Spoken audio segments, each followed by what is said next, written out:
Hello everyone. તો finally આજે diploma semester 1ની રેગ્યુલર એક્ઝામનું રિઝલ્ટ ડિક્લેર થઈ ગયું. તો આજના વિડીયોની અંદર હું મેહુલ સર આપણી ચેનલ ધ બ્રાઇટર્સ પર ડિપ્લોમા સેમેસ્ટર 1નું જે રેગ્યુલર એક્ઝામનું રિઝલ્ટ આવ્યું છે એનું એનાલિસિસ કરીશું.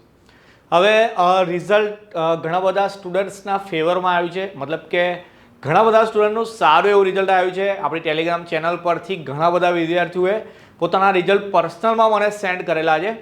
અમુક સ્ટુડન્ટે જે એમને નહીં કર્યા હોય, મે બી એમનું રિઝલ્ટ થોડું ખરાબ આવ્યું હશે, મે બી 1-2 સબ્જેક્ટમાં બેકલોગ હોય, કોઈની એના કરતાં પણ વધારે સબ્જેક્ટમાં બેકલોગ હોય, તો નિરાશ થવાની જરૂર છે નહીં. આજે આ વિડીયો એટલા માટે જ બનાવું છું કે હું તમને થોડું ઘણું ગાઈડન્સ આપું. ફર્સ્ટ એટેમ્પ હતો તમારો ડિપ્લોમા સેમ 1 હતું, મતલબ એન્જિનિયરિંગની આપણી જર્ની છે કે જેમાં આપણે ટોટલ 6 સેમેસ્ટર કરવાના છે. એમાંથી ખાલી એક એક્ઝામ હતો, એટલે એવું માનો કે 6 એક્ઝામનું ખાલી છઠ્ઠા ભાગની એક એક્ઝામ હતી. મતલબ એવું નથી કે આ રિઝલ્ટ ડિપેન્ડ કરશે કે આપણું એન્જિનિયરિંગ કેવું થશે. તો નિરાશ થવાની જરૂર નહીં, હું તમને પૂરેપૂરું ગાઈડન્સ આપીશ. આ વિડીયોમાં આપણે એવું જોઈશું કે બેકલોગ આવી હોય તો હવે શું કરવાનું, સાથે સાથે રીએસેસમેન્ટ કરાવવાનું કે નહીં. હવે રિઝલ્ટ જોયું હોય તો ત્યાં 2 ઓપ્શન તમને જોવા મળે છે, રીચેક ને રીએસેસમેન્ટ. તો શું બંનેમાં ફરક છે, એ બંનેમાંથી કંઈક કરાવવાથી રિઝલ્ટમાં ફરક પડશે કે નહીં, અને રિઝલ્ટમાં કઈ વસ્તુ શું દર્શાવે છે એ તમને લાઈવ પ્રૂફ સાથે, મતલબ કે એક સ્ટુડન્ટે એનું રિઝલ્ટ મને શેર કર્યું છે. તમારી સાથે જ ભણતો એક સ્ટુડન્ટ છે, મતલબ પહેલા સેમની રેગ્યુલરની એક્ઝામ આપી છે. એનું રિઝલ્ટ આપણે જોઈએ, એના પરથી તમને સમજાવું કે તમારું રિઝલ્ટમાં તમારે ક્યાં ધ્યાન આપવાનું છે. તો સ્ટુડન્ટ પોર્ટલ પરથી રિઝલ્ટ જોયું અથવા તો જીટીયુની વેબસાઇટ પરથી રિઝલ્ટ જોયું હોય તો તમારું રિઝલ્ટ કંઈક આ રીતે દેખાતું હશે. એમાં સૌથી પહેલાં અહીંયા સબ્જેક્ટ કોડ લખેલા છે, એના પછી સબ્જેક્ટ લખેલા છે. અહીંયા તમે જોઈ શકો છો એમ ડિપ્લોમા સેમ 1 રેગ્યુલર, જે આ સ્ટુડન્ટ છે આપણો મેકાટ્રોનિક્સની અંદર હતો. સારું એવું રિઝલ્ટ છે એનું, 9.10 SPI છે. તો સૌથી પહેલાં એને કોંગ્રેચ્યુલેશન. અને જે પણ સ્ટુડન્ટના 8+ SPI છે એ બધાને કોંગ્રેચ્યુલેશન, કારણ કે તમે જે ફર્સ્ટ સેમની અંદર આટલું સારું રિઝલ્ટ લાવ્યા છો તો તમે આગળ જશો તો એના કરતાં પણ સારું રિઝલ્ટ આવશો.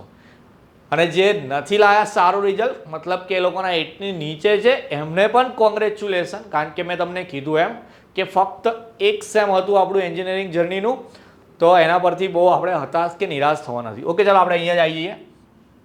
તો સૌથી પહેલાં જો કોઈ એક્ઝામમાં એબસન્ટ હોય તો જ અહીંયા કંઈક લખેલું હશે, પણ એ તો આપણે નથી. તો અહીંયા થિયરી ગ્રેડ છે સૌથી પહેલાં, કે જેમાં ESE, PSEA અને ટોટલ એવું લખેલું છે. તો ESEનો મતલબ છે કે તમે જે 70 માર્ક્સની જીટીયુની એક્ઝામ આપી એમાં તમારા કઈ રીતના માર્ક છે. ઓકે, અહીંયા જો તમારો FF લખેલો હોય તો એવું માનવાનું છે કે આપણે જીટીયુની એક્ઝામમાં ફેલ થયેલા છે. ક્યાં લખેલું હોય તો ESEની અંદર જો FF હોય તો આપણે જીટીયુની એક્ઝામમાં ફેલ થયા છે એવું માનવાનું. અહીંયા PSEAમાં ફેલ લખેલું હોય છે, એનો મતલબ કે તમારી કોલેજમાં જે મિડ સેમ એક્ઝામ લેવાય છે, કોઈક એક્ઝામમાં 20 માર્કની તો કોઈક જગ્યાએ 30 માર્ક્સની, એમાં FF લખ્યું હોય તો તમે મિડમાં ફેલ છો એવું કહેવાય. પણ મોસ્ટ પ્રોબેબલી કોઈનું મિડમાં ફેલ હોતું નથી રિઝલ્ટ. હા, જો કોઈનું હોય તો એને શું કરવાનું છે કે અત્યારે તમે સેકન્ડ સેમમાં આવી ગયા, હવે નેક્સ્ટ યર જ્યારે ફર્સ્ટ સેમેસ્ટરમાં જે નવા સ્ટુડન્ટ આવશે એમની જ્યારે મિડ સેમ એક્ઝામ લેવા હશે તો તમે જે સબ્જેક્ટમાં મિડમાં ફેલ થયા હોય તો તમારા જુનિયર સાથે તમારે મિડ એક્ઝામ આપવાની આવશે. એ તમારા કોલેજના ફેકલ્ટી તમને કહી દેશે. ઓકે, તો આ મિડની વાત થઈ ગઈ. આ બંનેનું એવરેજ થઈને અહીંયા FF લખીને આવે છે. તો આ બંનેમાંથી જો કોઈ બી જગ્યાએ FF હશે તમારું, આઈધર જીટીયુમાં હોય કે મિડમાં હોય, તો અહીંયા FF આવી જાય છે. એટલે એવું નહીં જોવાનું કે સર 2 વાર FF છે, એ ખાલી એક જ વાર ફેલ હશે. ઓકે, પ્રેક્ટિકલ ગ્રેડની વાત કરીએ તો પ્રેક્ટિકલ ગ્રેડની અંદર તમારે આવે સબમિશન હોય, તમારા વાઇવા હોય, એ વસ્તુ છે.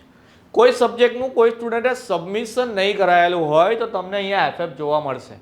અને કોઈ સ્ટુડન્ટ એવો હોય કે જેનું અહીંયા થિયરીમાં કોઈ જગ્યાએ FF નથી, ઓનલી અહીંયા પ્રેક્ટિકલમાં FF હોય, તો તાત્કાલિક કાલે જઈને કોલેજના તમારા જે સબ્જેક્ટ ટીચર હોય એને મળી આવવાનું, એમને તમારું રિઝલ્ટ બતાવવાનું. જો તમારું સબ્જેક્ટ બાકી હોય તો જે વસ્તુ લખવાની હોય કે ડ્રોઈંગનું હોય એ લઈને જ જજો કાલે. સરને એવું કહેજો કે આ કરી આપો, તો તમારું અહીંયા જે ફેલ લખાઈને આવતું હશે વાઇવા અથવા તો સબમિશનના લીધે એ તરત નીકળી જશે. ઓકે, તો આ જે કોલમ છે પ્રેક્ટિકલ ગ્રેડવાળી, એ તમારી સબમિશન કે વાઇવા માટેની હોય.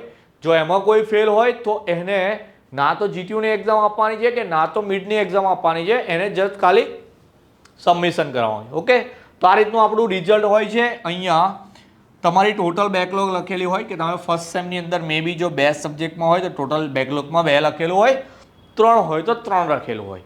હવે રીચેકિંગ કે રીએસેસમેન્ટની વાત કરીએ. દેખો જરા અહીંયા ડેટ લખી છે 21/3 થી 24/3 સુધી. એટલે આજે રિઝલ્ટ આવ્યું 21 તારીખ, 24 તારીખ સુધી, મતલબ કે 4 દિવસમાં તમે કોઈ બી ટાઈમે રીચેક કે રીએસેસમેન્ટ એપ્લાય કરી શકો છો.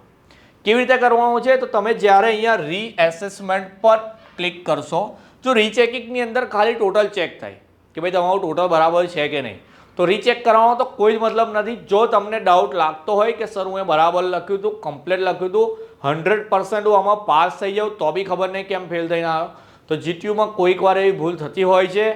જો તમને કોન્ફિડન્ટ હો તો જ તમારી એસેસમેન્ટ કરાવવાનું છે. ફરી એકવાર કહું છું, કોન્ફિડન્ટ હોવ તો જ. પછી એવું નહીં કે સર કરી દઈએ પાસ થઈ જવાશે, એવી રીતે નહીં થવાનું. જો તમે કોન્ફિડન્ટ હો, તમે લખીને આવ્યા હોય, ફરી એકવાર તમારી પાસે પેપર હશે, જોઈ લેવાનું, યાદ કરી લેજો કે મેં આટલી વસ્તુ લખી હતી, સર આટલા માર્ક્સ થાય છે. જો તમારા 23 માર્ક બી થતા હોય એક્ઝેક્ટ, તમે જે લખ્યું એના પરથી તમે ચેક કરો, જો તમારા 23 માર્ક બી થતા હોય 70માંથી, તો બી તમે એકવાર એટેમ્પ્ટ કરી લેજો રીએસેસમેન્ટનો. ઓકે, તમે અહીંયા ક્લિક કરશો રીએસેસમેન્ટની અંદર, તો આના પરથી બીજી એક ટેબ ખુલશે, જે હું એડ નહીં કરી પણ તમને બતાવું. એ ટેબની અંદર અહીંયા એનરોલમેન્ટ નંબર તમારો ઓલરેડી લખાઈને જ આવશે જે હશે, અને તમારો પાસવર્ડ તમારે અહીંયા એન્ટર કરવાનો આવશે. ઓકે, પાસવર્ડ તમારો જે સ્ટુડન્ટ પોર્ટલનો પાસવર્ડ છે એ તમારે અહીંયા એન્ટર કરવાનો. અહીંયા લોગિન લખેલું આવશે, એ તમે લોગિન પર ક્લિક કરશો, એના પછી તમારું રિઝલ્ટ ખુલી જશે. આ રીતનું નહીં હોય, બીજી રીતનું હશે કે માન લો કે તમારા જે 5 સબ્જેક્ટ હતા એ 5 સબ્જેક્ટ લખેલા આવશે, એની આ જે ઓવરઓલ ગ્રેડ છે એ જ ખાલી અહીંયા લખેલી હશે. ઓનલી ઓવરઓલ ગ્રેડ જે હશે એ જ.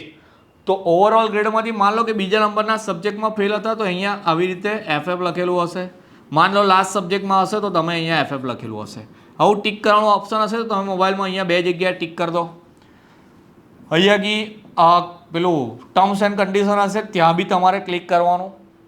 પછી નીચે પે એન્ડ જનરેટ ફોર્મ એવું આવશે, તો તમારે એના પરથી પે એન્ડ જનરેટ ફોર્મ પર ક્લિક કરવાનું.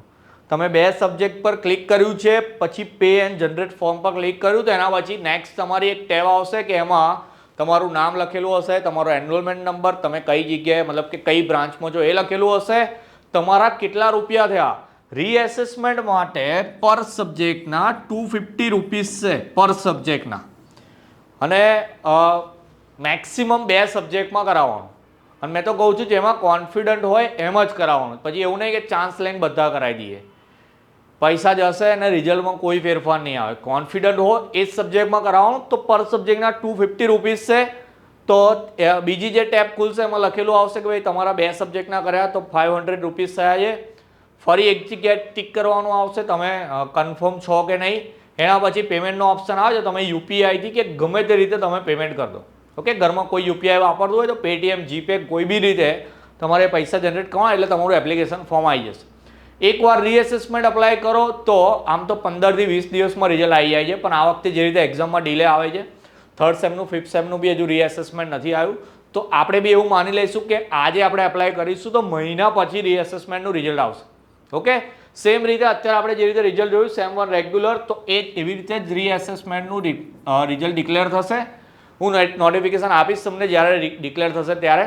તો એ વખતે બી તમારે સેમ આ રીતે રિઝલ્ટ જોઈ લેવાનું. જો કોઈ ચેન્જ હશે તો અહીંયા ચેન્જ થઈને આવશે, અધરવાઇઝ સેમ જે રિઝલ્ટ હતું એનું એ પ્રિન્ટ થઈ જશે. ઓકે, તો તમારે આ રીતે રીએસેસમેન્ટ કરવાનું છે. બીજી એક વાત કે જે હવે મેઇન મારે વાત કરવી હતી કે સમહાઉ કોઈક સ્ટુડન્ટની બેકલોગ આવી ગઈ છે, તો હવે એને શું કરવાનું. ઘણા બધા સ્ટુડન્ટને વિચાર આવી ગયા હશે કે સર કોલેજ બદલી નાખીએ, 11-12માં જતા રહીએ, આઈટીઆઈમાં જતા રહીએ, એટલું બધું વિચાર લીધું હશે. પણ મેં તમને ફરી એકવાર એકની એક વાત કહીશ કે 6 સેમેસ્ટરની જર્ની છે આપણી, હજુ એક જ પાસ થઈ છે, મતલબ એક જ એક્ઝામ આપણે નીકળી છે. હજુ બધા બહુ આપણા પાસે ફેસ છે, બહુ બધો ટાઈમ છે આપણી પાસે. આપણું ડિપ્લોમા આપણે પૂરું કરવાનું છે. હવે એડમિશન લીધું છે, ગવર્મેન્ટમાં એક સીટ મળી છે, કોઈ બીજાની સીટ પર આપણે બેસી ગયા છે, હવે આપણે ઉઠી જઈશું તો એક સીટ બગડશે કોઈ બીજાની. ઓકે, બીજાને તો બી નહીં વિચારતા, પણ આપણે જે લાઇન ચૂઝ કરી છે તમે ડિપ્લોમા એન્જિનિયરિંગ, તો તમારી પાસે એક સ્કોપ છે કે જો તમે 3 વર્ષની અંદર ડિપ્લોમા તમારું પૂરું કરશો તો એટ ધ એજ ઓફ 18, એટલે કે તમે 18 વર્ષની ઉંમરે પણ જોબ લાગી જશે. અત્યારે તમારા 15-16 હશે, 2-3 વર્ષમાં તમે ડિપ્લોમા ક્લિયર કરો તો તમે એક સારી જગ્યાએ જોબ કરી શકો જો તમે તમારું ડિપ્લોમા પૂરું કરશો. તો અત્યારથી આપણે એવું વિચારવાનું નથી કે આ છોડી દઈએ, કોઈ વસ્તુ એ વિચારતા ના. કાલથી IPL સ્ટાર્ટ થાય છે, RCB આટલા વર્ષથી રમાય છે, એક બી કપ નહીં જીતી તો પણ એ લોકો રમતા જાય છે. એવું તો નહીં વિચારતા ને કે હવે ટીમ બેન કરી દઈએ. તો આપણે બી એવી રીતે એક હોપ રાખીશું અને મહેનત કરતા રહીશું. બીજા સેમની અંદર સારું એવું રિઝલ્ટ આપણે લઈ આવીશું. હવે કદાચ કોઈની બેકલોગ આવી ગઈ તો શું થશે? માન લો કે અત્યારે તમે સેમ 2માં રેગ્યુલરમાં અભ્યાસ કરો છો. હવે સેમ 2માં તમે રેગ્યુલરમાં છો તો એપ્રોક્સલી કહું, મોસ્ટલી આમ તો બધાના 5 સબ્જેક્ટ છે રેગ્યુલરની અંદર. તો એ 5 સબ્જેક્ટની એક્ઝામ આપણે આઈ થિંક મેના એન્ડમાં જ એક્ઝામ છે. એવું સમજો કે 20 મે પછી આપણી એક્ઝામ છે. ઓકે, તો હું લખું છું કે આફ્ટર 20th મે. તો 20 મે પછી આપણી એક્ઝામ લેવાની છે કે જેમાં આપણે સેમ 2ના રેગ્યુલરના 5 સબ્જેક્ટના પેપર આપવાના છે. પણ કોઈ સ્ટુડન્ટ એવો છે, મેક્સિમમ વિચારીને કહું છું કે 5 સબ્જેક્ટ હતા સેમ 1માં, પણ કોઈ સ્ટુડન્ટ એવો છે કે જે 5માંથી 4 સબ્જેક્ટમાં ફેલ થઈ ગયો છે. ઓકે, કે આપણે જે સેમ 1ની અંદર જે સબ્જેક્ટ હતા એમાં એ સ્ટુડન્ટની 4 બેકલોગ આવી છે. કેટલી બેકલોગ આવી છે? 4. તો એ સ્ટુડન્ટને આજે 20th મે પછી એક્ઝામ છે, એને રેગ્યુલરના 5 સબ્જેક્ટની સાથે સાથે બીજા 4 સબ્જેક્ટ ફર્સ્ટ સેમના હતા તો એ સ્ટુડન્ટે 9 સબ્જેક્ટની એક્ઝામ આપવાની છે. ઓકે, તો મેં એવું કહું છું કે તમારા ફ્યુચર પર કોઈ ઇફેક્ટ નથી થઈ. એવું નથી કે તમે બહુ ખરાબ એન્જિનિયર બનશો કે તમે એન્જિનિયર જ નહીં બનો, તમને નોકરી જ નહીં મળે, એવું કશું જ નથી થયું. જસ્ટ ખાલી સેમેસ્ટર 1નું રિઝલ્ટ આવ્યું છે અને એના પરથી એક વસ્તુ કન્ફર્મ થઈ છે કે તમારે 20 મે પછી 9th સબ્જેક્ટની એક્ઝામ આપવાની છે. તો જે ખાલી ફૂલ્લી પાસ થઈ ગયા છે એ લોકો 5 સબ્જેક્ટની આપવાના છે, એની કમ્પેરિઝનમાં ખાલી આપણે 4 સબ્જેક્ટ વધારે આપવાના છે. ખાલી કહું છું, પણ હવે મહેનત આપણે કરીશું એટલે 9 સબ્જેક્ટની એક્ઝામ તો આપવાની જ છે. જે લોકો 1-2 હશે એમાં ખાલી 5ની જગ્યાએ 7 થશે કે 8 થશે. પણ જે મેં મેક્સિમમ વિચારું કે કોઈની 4 બેકલોગ હોય તો એને 9 સબ્જેક્ટની એક્ઝામ આપવાની આવશે. હવે 9 સબ્જેક્ટની તૈયારી કરવાની, તો તૈયારી તો થોડી હાર્ડ કરવી પડશે. 5 સબ્જેક્ટ તો તમે રેગ્યુલરમાં ભણો છો, વિડીયો મૂકવાનો મેં સ્ટાર્ટ કર્યા તો વિડીયોમાંથી તમને IMP બી મળી હશે. આપણી ઓલરેડી બધી પ્લેલિસ્ટ છે, એમાંથી તમને દરેક સબ્જેક્ટના વિડીયો તો મળી જ જવાના છે. તો તમે રેગ્યુલરની તૈયારી તો કરો જ છો, તો હવે તમારે એડ કરવાનું છે કે મેં જે સેમ 1ના 4 સબ્જેક્ટમાં ફેલ થયો છું એની તૈયારી કેવી રીતે કરીશ. ઓકે, તો તમારે એના માટે એક અલગથી સ્કેડ્યુલ બનાવી દેવાનું છે. સેમ 1ના IMP તો હું મૂકેલા જ હતા, એ જ વસ્તુ કરવાની છે. એ જ વિડીયો ફરી શોધી લેવાનો. એમાં જે ક્વેશ્ચન કીધા છે ફરી એકવાર કહું, જે લોકો પાસ થયા છે, સારું રિઝલ્ટ આવ્યું છે, એમને પણ એ જ તૈયારી કરી હતી. તમે તૈયારી નહીં કરી હોય એટલે જ ફેલ થયા છે, અથવા તૈયારી કાચી થઈ હશે. પણ આ વખતે આપણે 9 સબ્જેક્ટની એક્ઝામ આપવાની હોય તો 9 સબ્જેક્ટ એવા પાક્કા કરવાના કે ફરી એકમાં બી ફેલ ના થવાય. કારણ કે મેં પહેલાં કીધું, અત્યારે આપણા ફ્યુચર પર કોઈ ઇફેક્ટ નથી થવાની આ રિઝલ્ટની. પણ જો તમે 3rd સેમમાં આવશો તો આ બધી વસ્તુ મેટર કરશે. કારણ કે જે એક શબ્દ જે તમે સાંભળ્યો હોય ડિટેન્શનનો, ઓકે, ડિટેન એવો શબ્દ સાંભળ્યો હશે.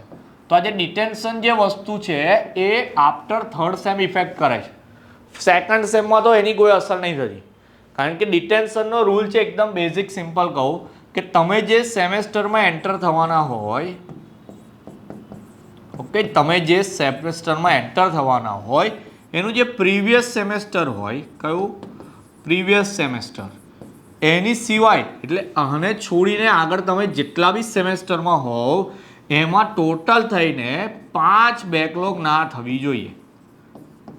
5 કે એનાથી પ્લસ બેકલોગ ના થવી જોઈએ. તો અત્યારે તમે કયા સેમમાં એન્ટર થયા? બીજા સેમમાં. એ સેમમાં એન્ટર થયા તો એનું પ્રીવિયસ સેમ થઈ ગયું 1. એની સિવાયની વાત કરીએ, હવે પહેલા સેમ પહેલાં તો આપણે 10મા ધોરણમાં હતા એટલે અત્યારે કોઈ કન્સર્ન નથી. પણ જ્યારે તમારું સેમ 2 પૂરું થશે એટલે કે તમે સેમ 3માં એન્ટ્રી લેશો ત્યારે તમારું પ્રીવિયસ સેમ ગણાશે 2. તો જ્યારે તમારું પ્રીવિયસ સેમ નંબર 2 ગણાશે ત્યારે એની પહેલાંના સેમની અંદર પહેલું સેમેસ્ટર આવી જશે. અને પહેલા સેમમાં બી મેં કીધું કે કોઈની મેક્સિમમ 4 બેકલોગ હોય, મે બી કોઈની 5 બેકલોગ હોય, તો એને વસ્તુ એક દિમાગમાં ફિટ રાખવાની છે કે ફર્સ્ટ સેમમાં જો એક બી બેકલોગ જો ફરી રિપીટ થઈ કે જે આપણે 20 મે પછી એક્ઝામ આપવાના છે આજે 9 સબ્જેક્ટની એક્ઝામ આપવાના છે, એમાં જો તમારે અહીંયા 5 બેકલોગ હોય એમાંથી કોઈ બી બેકલોગ મે બી કદાચ ના નીકળે તો તમારી ફર્સ્ટ સેમની 5 બેકલોગ ગણા હશે અને તમે સેમ 3ની અંદર એન્ટ્રી નહીં લઈ શકો. પડી ખબર? એટલે મેં એવું કહું છું કે ડિટેન્શન તો વિચારશો જ ના, એ તો અત્યારે આપણો કેસ જ નથી. પણ આપણે એક વસ્તુ ધ્યાનમાં રાખવાની છે કે આપણા જો 9 કે 10th સબ્જેક્ટની એક્ઝામ આપવાની હોય તો આપણે પૂરેપૂરી કોશિશ કરીશું કે બધા જ સબ્જેક્ટમાં પાસ થઈ જવાય. ઓકે, પાસ કેવી રીતે થવાનું એ તો હું કહી દઉં છું યાર, હું સમજાવું બી છું, હું આઈએમપી બી આપું છું. તમારે ખાલી વાંચવાનું છે, મોડે કરવાનું જ આવે એટલું તો કરો. બાકી હોલ ટિકિટ પર મારો ફોટો લગાવો, હું આપી આવું એક્ઝામ તમારી. એટલું પોસિબલ નહીં, બાકી હું તો એવી રીતે બી પાસ કરાવી દઉં તમને. પણ એવું કહું છું એટલે જે રીતે હું અહીંયા તમને સ્ટ્રેટેજી આપું છું એ રીતે કામ કરો. યાદ રાખવાનું કામ તો તમારું જ છે. હવે તમે લખીને કરો કે વાંચીને કરો, કોઈ બી રીતે કરો, પણ હવે તમે એક સેમેસ્ટર કર્યું, તમારું રિઝલ્ટ તમારી પાસે છે, તમને ખબર પડી ગઈ હશે કે તમારી ભૂલ ક્યાં થઈ છે. એ ભૂલને એક્સેપ્ટ કરવાની. જો તમારો દુશ્મન મોબાઈલ હોય કે કોઈ બીજી વસ્તુ હોય તો એની જોડે હવે રિલેશન તોડજો. બાકી 1 વર્ષ માટે તમારું ડિપ્લોમાથી રિલેશન બગડી જશે. બરાબર? હું તો નહીં ચાહતો કે કોઈ બી સ્ટુડન્ટ ડિટેન થાય, એટલે હું તમને જે રીતે અહીંયા સમજાવું છું એ રીતે બરાબર તૈયારી કરવાની છે. હજુ બી કોઈને કોઈ ડાઉટ હોય, કોઈ ક્વેરી હોય કે પોતાના પર્સનલ રોડ મેપ કે સ્ટ્રેટેજી બનાવવામાં તકલીફ થતી હોય તો ટેલિગ્રામ પર જઈને પર્સનલ મને મેસેજ કરજો. તરત નહીં તો થોડાક ટાઈમમાં હું તમને રિપ્લાય આપીને તમારી પર્સનલ સ્ટ્રેટેજી અથવા તમારી કોઈ બી ક્વેરી હશે એને હું સોલ્વ કરી આપીશ. ઓકે, જેને રિઝલ્ટ હજુ બી ના મોકલ્યા હોય શરમાયા વગર જરા મને ટેલિગ્રામ પર તમારો સ્ક્રીનશોટ મોકલી આપજો. હું તમારું રિઝલ્ટ જોઈને તમને ગાઈડન્સ આપીશ થોડી કે આપણે હવે કેવી રીતે તૈયારી કરવાની છે. ઓકે, આઈ હોપ વિડીયો તમને હેલ્પફુલ થયો હશે. વિડીયો હેલ્પફુલ થયો હોય તો લાઇક કરી આપજો જરા. મેં તમને થોડું મોટિવેશન આપ્યું તો તમારા લાઇક્સથી મને થોડું મોટિવેશન મળશે અને આવી રીતે હું તમને ગાઈડન્સ આપતો રહીશ ને વારંવાર વિડીયો બનાવતો રહીશ. તો મળી આવે નેક્સ્ટ વિડીયોમાં. ત્યાં સુધી તમારું ધ્યાન રાખશો અને ખાસ બરાબર તૈયારી કરતા રહેજો. મળીએ. જય હિન્દ, જય ભારત.